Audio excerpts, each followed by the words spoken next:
어제 문재인 대통령의 신년 기자회견이 있었죠. 앞서 일부 뉴스 브리핑에서 그 내용들 정리해 전해드렸습니다만 참 많은 얘기들이 나왔습니다. 최근 있었던 남북 고위급 회담 얘기부터 최저임금 인상, 근로시간 단축, 재벌 개혁, 개헌에 이르기까지 정부 2년차 국정운영의 기조와 방향이 제시됐는데 여야의 평가 엇갈리고 있죠. 야당 평가부터 들어보겠습니다. 자유한국당 김성태 원내대표 연결하겠습니다. 안녕하십니까? 예, 안녕하세요. 김성태입니다. 예. 어제 문재인 대통령 신년 기자회견 전반적으로 어떻게 보셨습니까?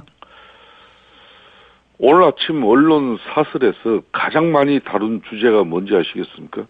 뭘까요? 당연히 대통령 신년사일 것 같지만은 아닙니다. 사상 최악의 실업률이 뜨거운 감자였어요. 네. 그 말인즉슨 대통령 신년사가 별 볼 일 없었거나 또 신년사가 현실과 동떨어졌다는 그런 반증이죠. 어제 신년사는 한마디로 형식은 파격적이었지만은 이 내용은 좀 절망적이었다고 저는 봐요. 아무리 대통령 신년사가 대한민국의 장밋빛 청사진을 제시하는 자리라지만은 이것도 정도가 있는 것이거든요. 사상 최악의 실업률이라든지 급격한 최저임금 인사 부작용이라든지 원전 졸속 중단의 피해라든지 전대미문의 중국 굴욕 애교 같은 그런 패착화 실패에 대해서는 그 어떤 자성도 반성도 없이 오로지 자아자찬이었거든요. 네, 굉장히 박하한 평가를 주셨는데 네. 어제 나왔던 얘기들을 가지고 하나씩 좀 구체적으로 그러면 한번 그러시죠. 얘기를 나눠보겠습니다. 자, 어제 문재인 대통령 이제 일자리 문제를 지금 조금 전에도 안 그래도 말씀하셨는데 최저임금 인상에 대해서 굉장히 기대를 하고 있었고 마침 저희 일부에서는 홍종학 장관 스튜디오에 나오셔서 여러 가지 대책에 관해서 좀 밝혀주셨거든요. 최저임금 인상이 가져올 효과에 대해서 어떻게 보시고 계십니까? 앞에 나선 홍정관께서도 이론에 충실한 분일지는 모르지만은 지금 문재인 대통령과 그 주변 핵심 참모들이 소득 주도 성장론에 너무 경도돼 있어요. 네. 저는 기본적으로 최저임금 인상을 찬성해왔던 사람입니다. 앞으로도 최저임금은 계속 개선되어져야 합니다. 장기적으로 노동자들의 의욕을 상승시키고 또 생산성을 향상시키는 그런 투자가 될 수 있기 때문이죠. 네. 그렇지만 문재인 정부는 급해도 너무 급한 거예요, 지금. 이걸 작년에도 시행을 불과 4개월 앞두고 무려 16.4%나 인상하면서 벌써부터 부작용이 그렇게 크게 속출하고 있지 않습니까? 네. 우리나라는 이 대기업의 고용 비중이 낮고 영세 자영업자의 비중이 압도적으로 높은 나라예요. 그러니까 250인 이상 대형 사업장의 고용 비중이 불과 대한민국 12%입니다. 이런 구조를 가진 나라는 OECD 회원국가 중에서 한국하고 그리스뿐이에요. 결국은 급격한 최저임금 상승에 막대한 타격을 입을 수밖에 없는 구조가 대한민국의 기업 구조입니다. 자, 그러면 대표님, 그럼 자유한국당에서는 속도가 너무 급하다. 그럼 16.4%가 아니라면 어떤 식으로 속도 조절을 했어야 할까요? 그러니까 대통령은 딱 목표를 2021년 최저임금 10,000원이다. 네. 이렇게 딱 픽스 해놓고 거기에다 갖다 대니까 시장 상황이라든지 그 최저임금을 감당해야 될 부분은 감당해야 할 곳은 중소영세 자영업자예요. 네. 대한민국 문재인 대통령이 최저임금 인상을 감당할 주체가 아니에요.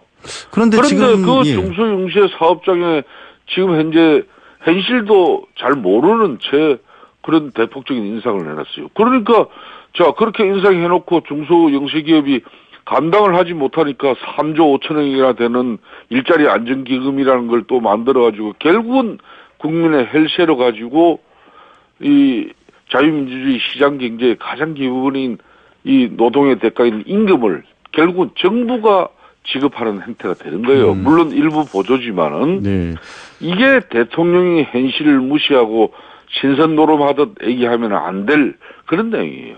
그러면 이제 그 부분은 자유한국당에서 계속해서 지적을 해오셨던 부분인데 사실 여쭙지 않을 수 없는 게 일자리 최저임금 10,000원 인상은 당시에 홍준표 대선 후보도 공통적으로 제시를 했던 부분인데 네. 그러면 자유한국당이었다면 어떤 식으로 조절을 해가면서 그럼 1만 원 목표를 달성할 수 있었을까요? 자, 대선 공간에서는 유권자인 국민들에게 표를 받기 위해서 대선 후보들은 때로는 좀 무리한 대선 공약을 내겁니다. 그렇다고 해서 그러잖아요. 대선 공약 때 그 공약대로 실천하면 그 나라는 망하고 만다고.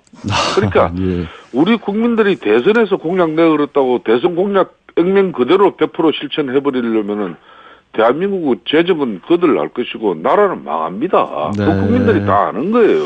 그러니까 지금 개헌 문제도 그렇고 최저임금 인원 문제도 그렇고 복지 문제도 그렇고 대선 때 약속한 건데 그거 그대로 가는 거야 뭐 어떠냐 이렇게 이야기해버리면 할 말이 없는 거예요. 이게. 네, 알겠습니다. 시장 상황을 고려하면서 현실도 예. 그 대통령이 되는 사람이 최저임금 계층의 삶의 질을 개선하는데 최저임금은 앞으로 중장기적으로 이렇게 개선해 나간다. 이런 의지지. 알겠습니다. 예. 오늘 좀 다루고 싶은 주제들이 있어서요. 예. 공약은 어떻게 보면은 뭐 다 실천할 수 어차피 없는 것이다 이렇게 말씀을 해주셔서 조금 논란은 될 것 같습니다. 예. 저 개헌 얘기도 공약 사항이긴 했었습니다. 예. 그런데 어쨌든 문재인 대통령 국회 개헌 논의를 지켜보겠지만 안 되면 정부가 나서서라도 준비를 자체적으로 해야 할 것 같다라면서 2월 말 개헌안 합의 언급을 하셨는데 예. 이 가능할까요? 어제 상당히 문재인 대통령 신년사 중에서 가장 이제 이 문제가 될 부분이 바로 이 문제입니다. 예. 결론은 문재인 개헌을 추진하겠다는 것을 노골적으로 선전포고했다고 보는 겁니다. 선전포고요? 예, 선전포고예요. 여야가 개헌 특위 활동을 연장하고 논의를 올 6월 말까지 이렇게 지속하기로 합의한 지가 불과 작년 12월 29일이에요. 네. 이제 고작 한 열흘 지났습니다.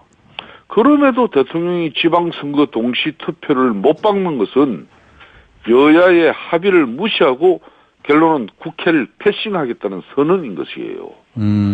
별도로 개헌 투표하면은 1,200억을 더 써야 한다는 말에 저는 말문까지 막혀버렸어요.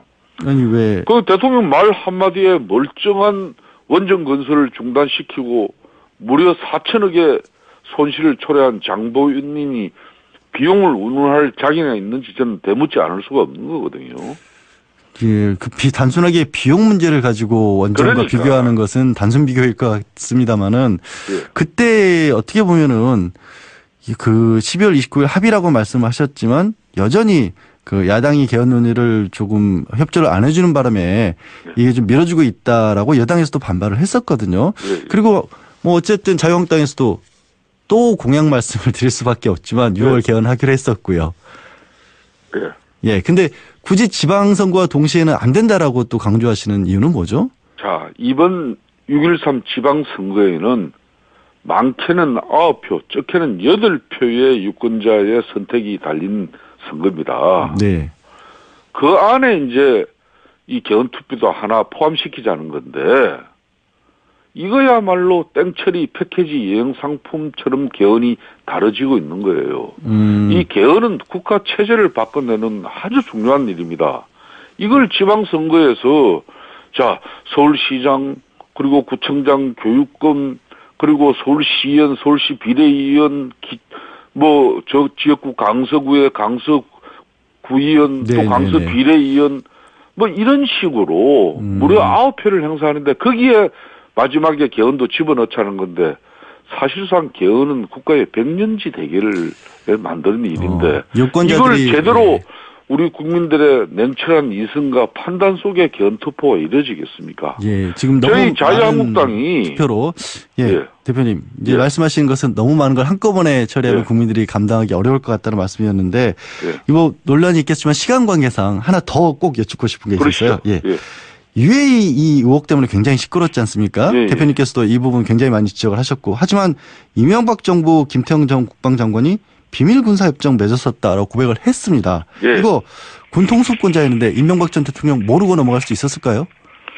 자, 알고 몰랐고 간에 말이에요. 네. 당시 이 400억 달러 UAE 원전 수주도 이게 거저된 게 결코 아닙니다. 이런 원전이라든지 국가 간 거대 프로젝트를 입찰하는 그 나라의 국력, 그날의 모든 역량을 다 동원해서 경쟁을 하는 거예요. 네. 당시 한국은 프랑스 상대의 그 UAE의 라팔 전투기를 비롯한 프랑스의 그 모든 역량을 다 동원했지만은 결국은 한국에서는 UAE가 가장 필요로 한 부분은 한마디로 국가 안보다. 예. 그런 차원에서 우리가 접근한 건데 국가와 국가 간의 이 애교 군사 협정은 이게 공개되는 것보다 비공개되는 게 더 많습니다.